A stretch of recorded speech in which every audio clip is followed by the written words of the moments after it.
Hello to all of you out there following this podcast. You're following Free Your Mind, a podcast put out by One Door Mental Health. And today we're going to be talking to Professor and researcher Cindy Shannon Weickert. Professor, researcher, and friend Cindy Shannon Weickert. I'd like to acknowledge the traditional custodians of the lands on which we meet, although Cindy is in New York, and pay our respects to their elders past, present, and emerging. I'd like to express my gratitude that we share this land today and our sorrow for the cost of that sharing. I hope that in the spirit of reconciliation, we can move forward to a place of justice, healing, and partnership as we walk gently on this land. I would also like to acknowledge all people with lived experience of mental illness as we walk together towards a world in which people with mental illness are valued and treated as equals. So today we're having a chat, as I said, with Professor and researcher into schizophrenia, Cindy Shannon Weickert. Thanks for being with us, Cindy. Well, thanks for having me, Wondor, and Free Your Mind, and Richard, and I appreciate the invitation. That's great. So can you tell us a bit about yourself, Cindy? Yeah, I am a molecular and cellular biologist, and I am motivated to use my training in biology to understand the neurobiological basis of schizophrenia.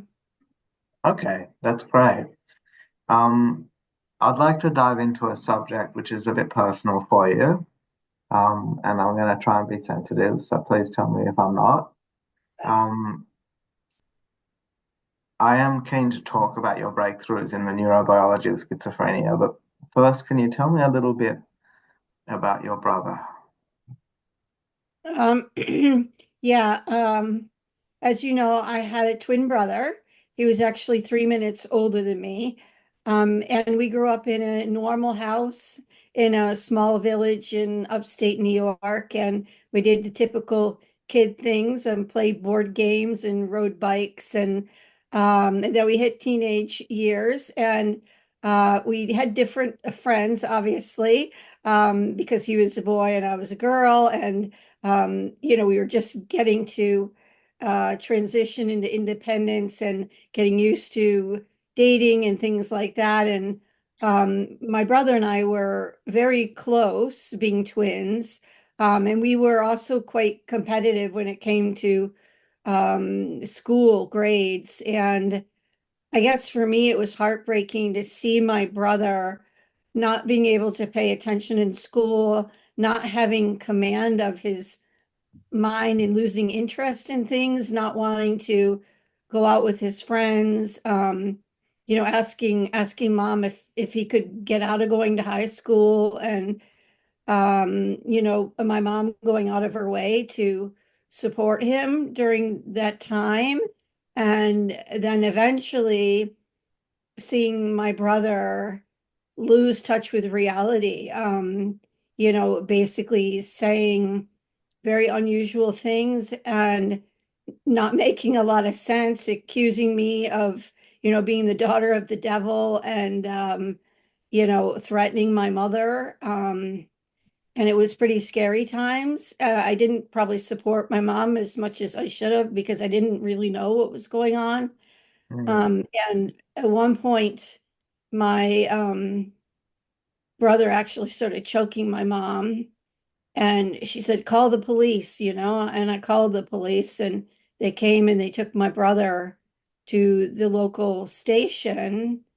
And it was there that my mom went to visit. And my brother said, that's not my mom. My mom is Yoko Ono. And we knew that there was something very seriously wrong with my brother to not be able to recognize his own mother as his mother. And later we found out that he had this disease called what they wanted to term schizophrenia. And, I didn't know anything about it. I didn't know if there were medicines that could treat this and he was going to get better anytime soon. It was a very confusing time as a teenager myself to see someone I loved and cared about so much, be struggling like that.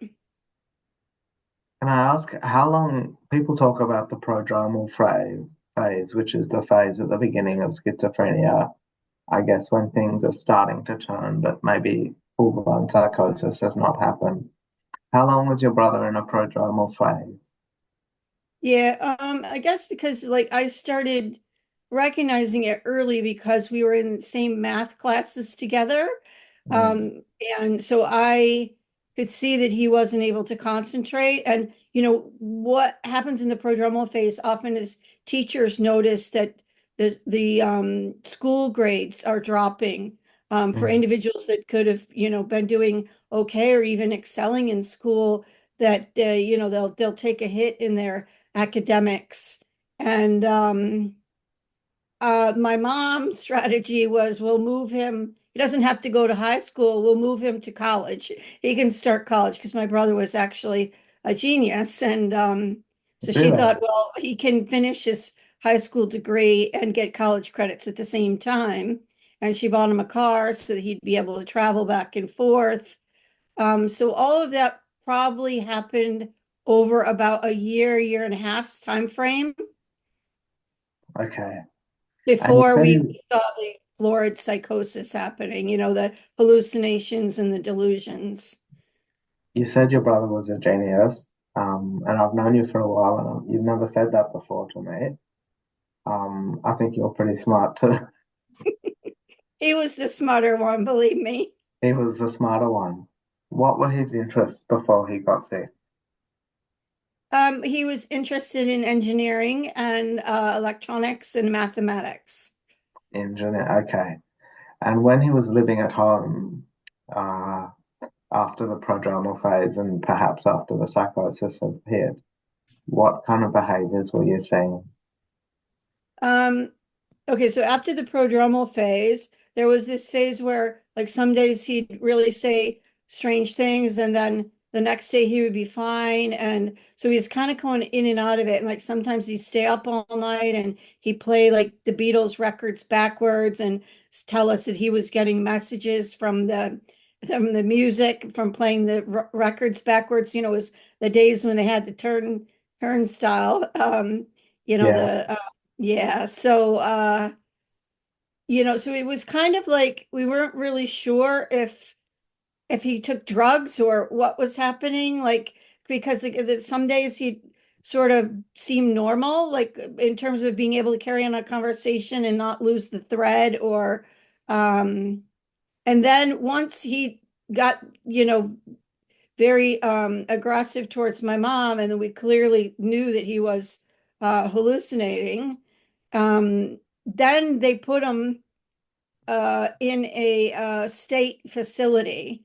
Mhm. And that was really shocking because I walked in there and there were people all different ages, some of them in straight jackets, some people in Wow. rocking chairs. And, my brother was in a stark room, and, he was laying there on the bed, but kind of, like sort of zombified, like staring out into Mm, space. And I just thought, where am I? What are we doing here? I mean, he was so young, and there were so many people that, yeah, looked, yeah, like they were struggling. And I was wondering, if is this what's going to happen to my brother? So he told me that when he first got put on those antipsychotics, he felt like he was being poisoned. They were so, strong. I think that this was at the time when they started out with higher doses mm, of antipsychotics. And yeah, then he kind of was pacing when he got home, and he did seem kind of a bit, like he didn't have the spark that he had before and the interest in life. And mm. yeah, so it was tough seeing him like that. But I think changed the medication because he developed tardive dyskinesia, and then at one Could you point he explain started. what that is? Sorry. What's that? Could you explain what tardive dyskinesia is? Well, I can show you. Like he would, Okay. Yeah. move his mouth like with these uncontrollable movements and trying to talk to me, and it just like, yeah, it was pretty. difficult to see, but when they changed his antipsychotic, luckily that he was able to overcome those movement disorders, those from his mouth. But I guess just seeing him struggle with the medication, he also had pacing, for a while, back and forth, and they had to give him like drugs on top of drugs to be able to treat some of the side effects. And then, of course, he put on a lot of weight, and then he developed diabetes, and so then they had to change his medication again. So he just went through a whole series of things that I felt like he never really kind of got back to where he left off, so to speak. Like, Yeah. he did show some interest working in my lab and wanting to try to help me with my research. And so he started back to college again to learn chemistry. But he Hmm. found it because he was so much older than the rest of the students. He found it hard to concentrate, and he felt a little awkward, I think. And so he never finished Hmm. the studying that he needed to do to work in the laboratory. But yeah, I was hoping to be able to hire him, but that didn't work out. Was there a period when he lived at home with you? I mean, after he got sick? Yeah, well, so we were raised by my grandma and grandpa. I lived with my mom. And yeah, we all lived together for a while, but it was shortly after I found out about his diagnosis. And then I figured out that the medicines were really kind of unacceptable, that then I decided I'm going to try to help him, that I Hmm. went off to college. So, and I, there weren't any colleges near me. So I had to go live, like I said, it was in the country. So I had to go live in a dormitory near the college. And so then from there, after college, I realized I can't do research with just a bachelor's.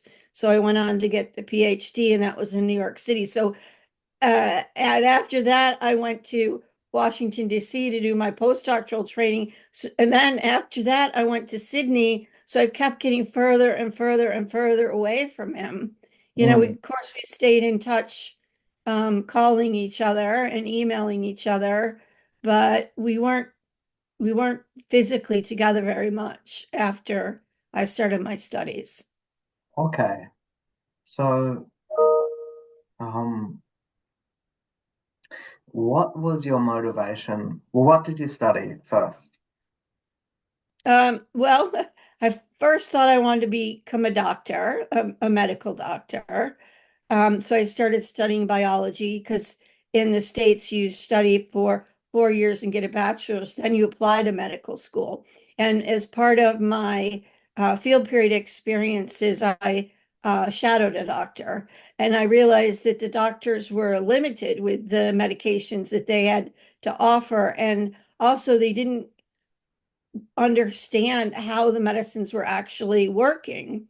Mm. And I thought, well, my grandmother had diabetes, and we understood, how that worked in terms of how insulin could help the cells uptake the glucose. And I thought, well, I want to try to understand what's going on in my brother's brain at Mhm. that same molecular level, like we understand other medical diseases like diabetes. And I thought if I could understand the cellular, components of the disease or of the brain, and what was going awry, that I could help the doctors develop better treatments. So yeah, I guess it was quite naive in thinking all of this, because I thought I'll go in there and find something and fix up my brother's brain and then get on with my life. Mm. And here it is, like 30 years later, and I'm still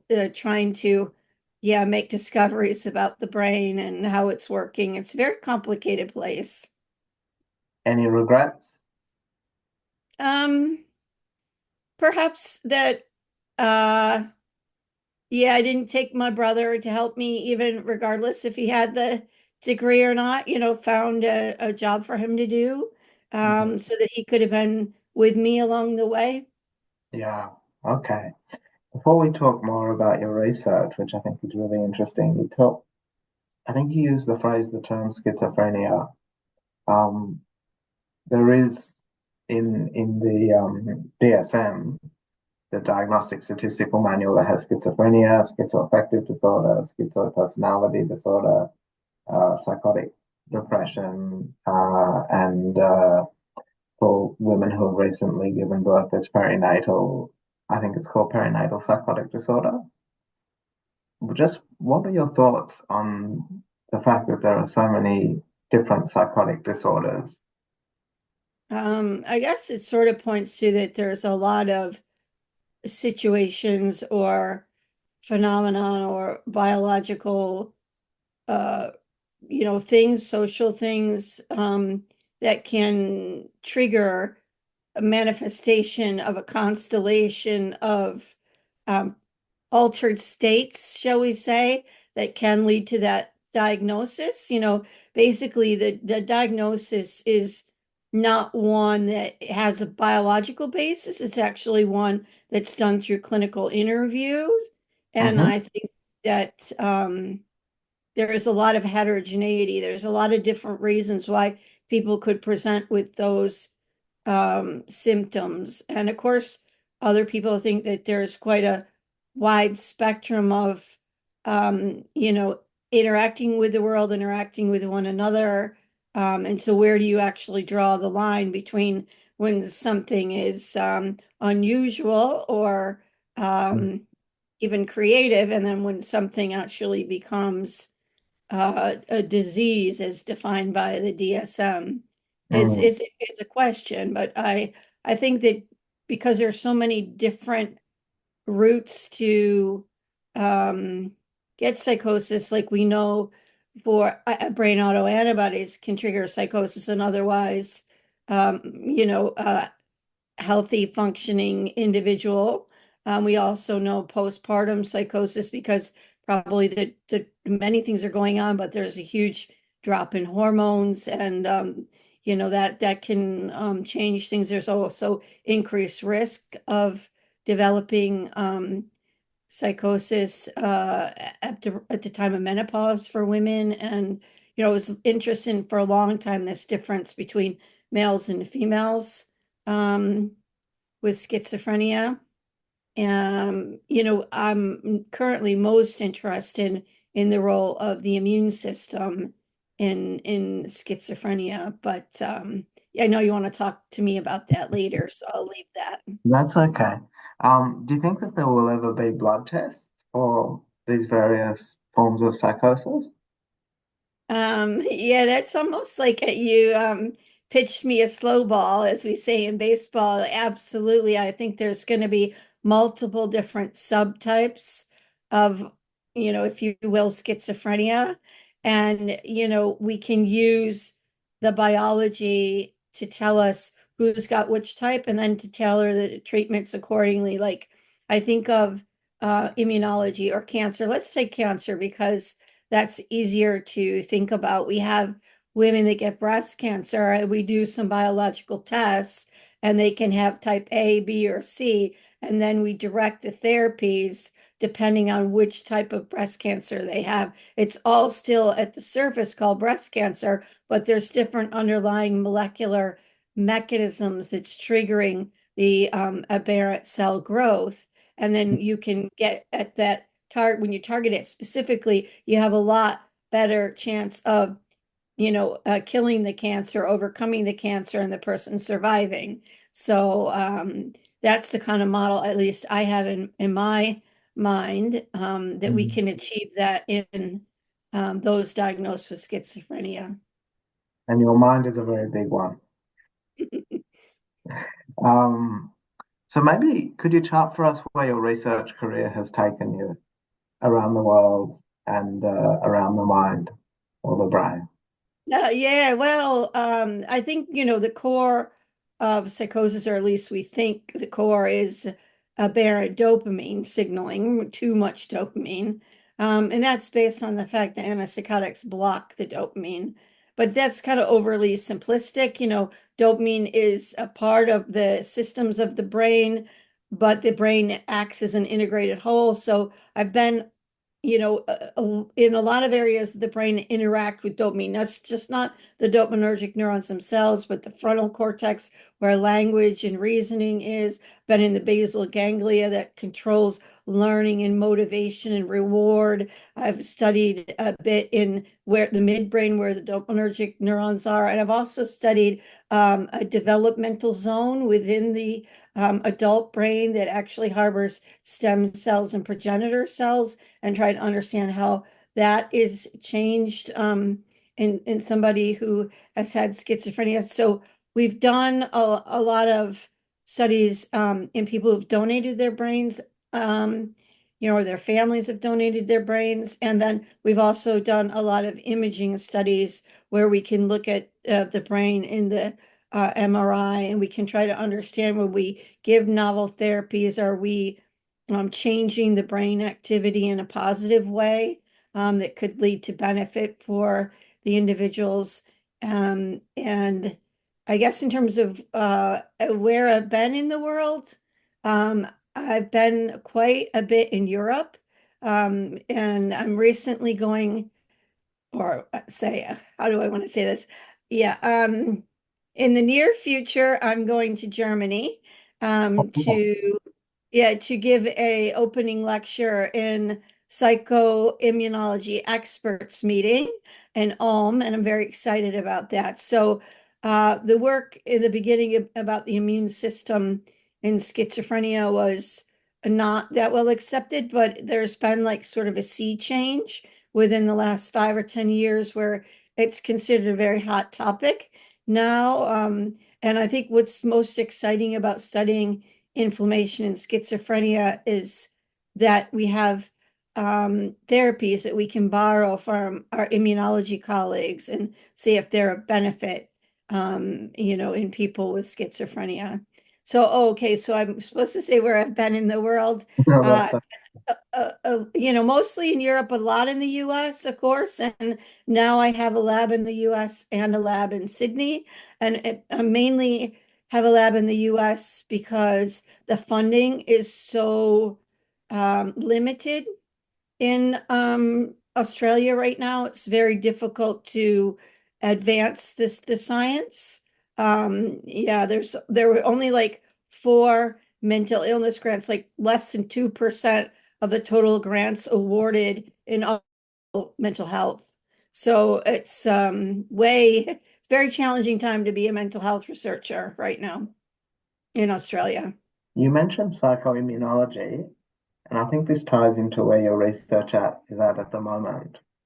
Can you maybe explain a little of what that means? Um, Psychoimmunology.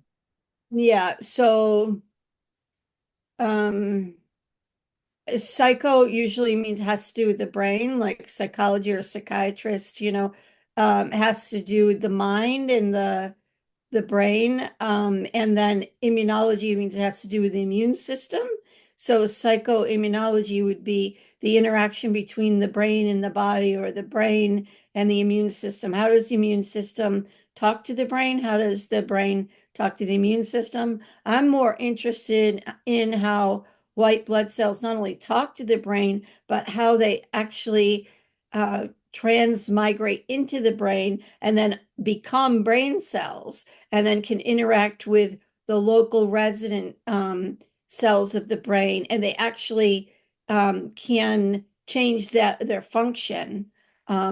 So I think when we think about the brain only being encapsulated in our skull, that's probably not entirely true, because we have immune cells that can go across the blood-brain barrier and get into the brain, and can influence how the brain works.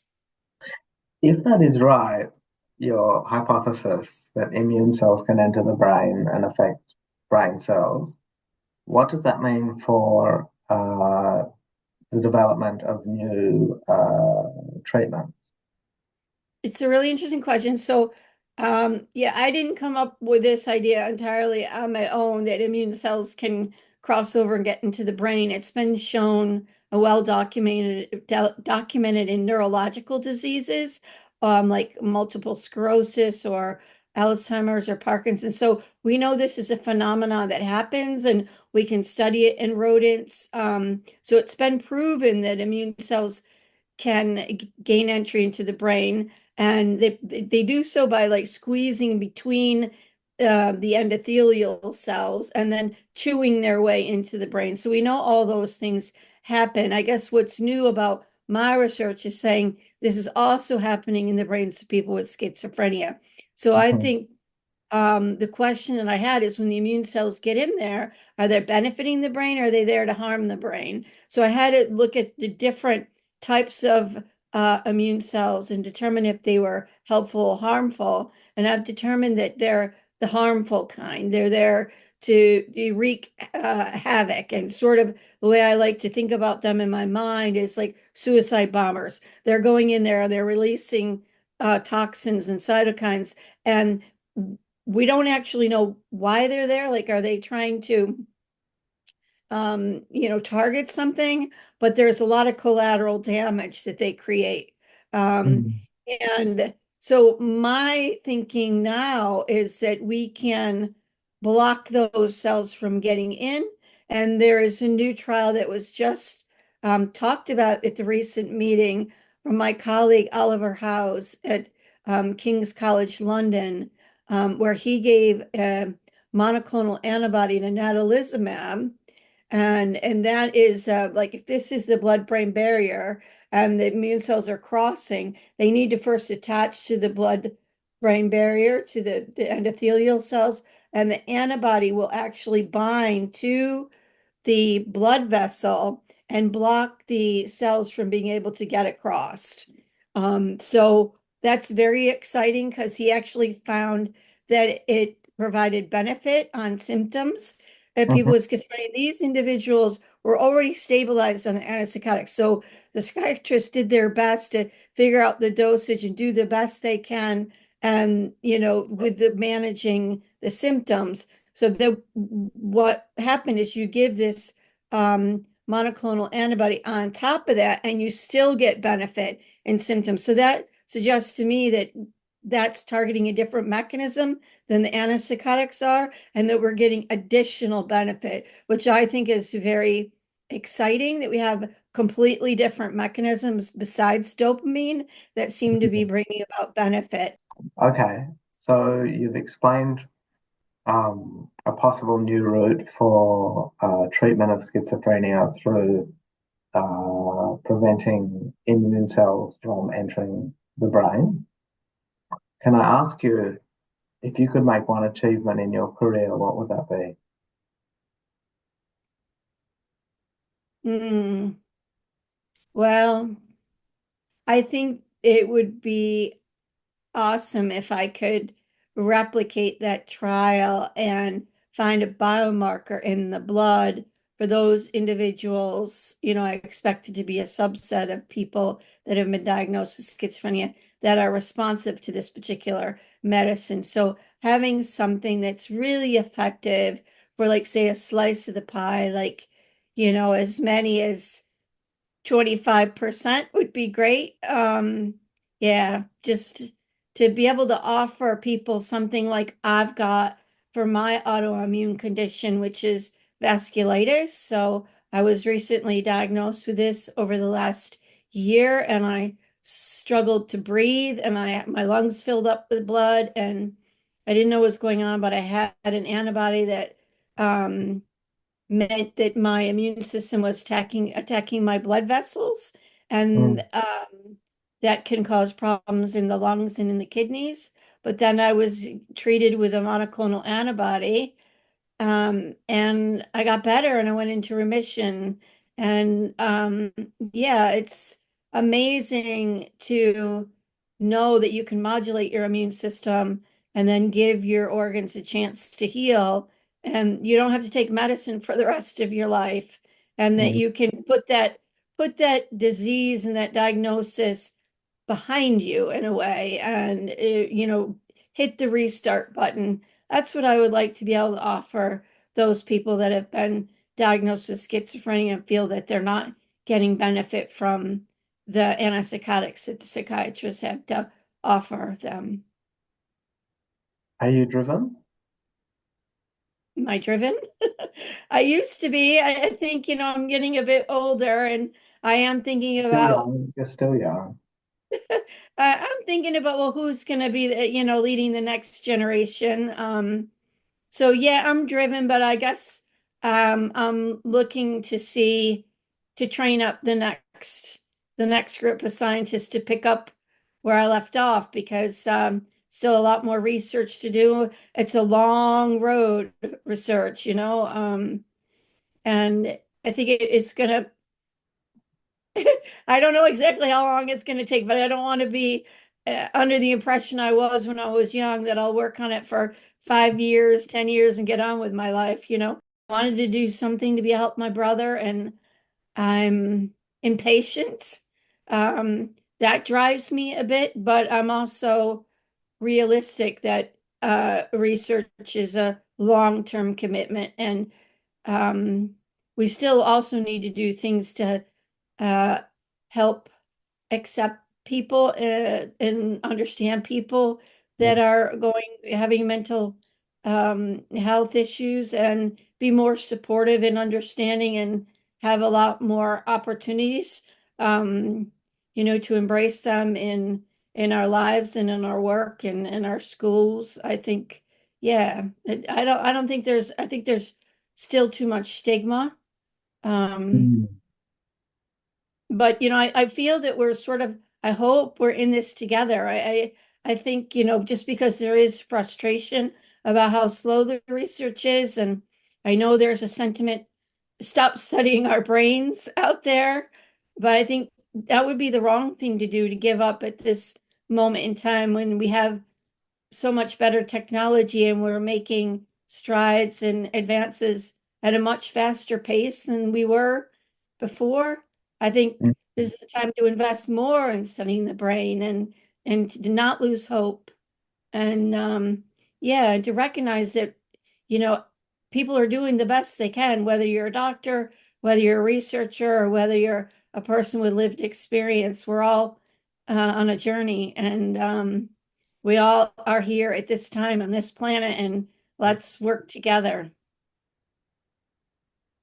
Cindy, it's been a relatively short interview, but I think those words that you spoke just then, that we're working on this together, and it's not the time to give up, and we are moving forward in strides, are good words to end on. So can I just say thank you so much for taking your time in New York, where we would all rather be. And I just want to wish you the best of luck with all of your research.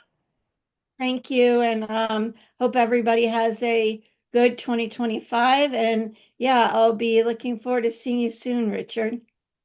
I look forward to seeing you. You've been following the Free Your Mind podcast. Today we've been talking to researcher and Professor Cindy Shannon Weickert.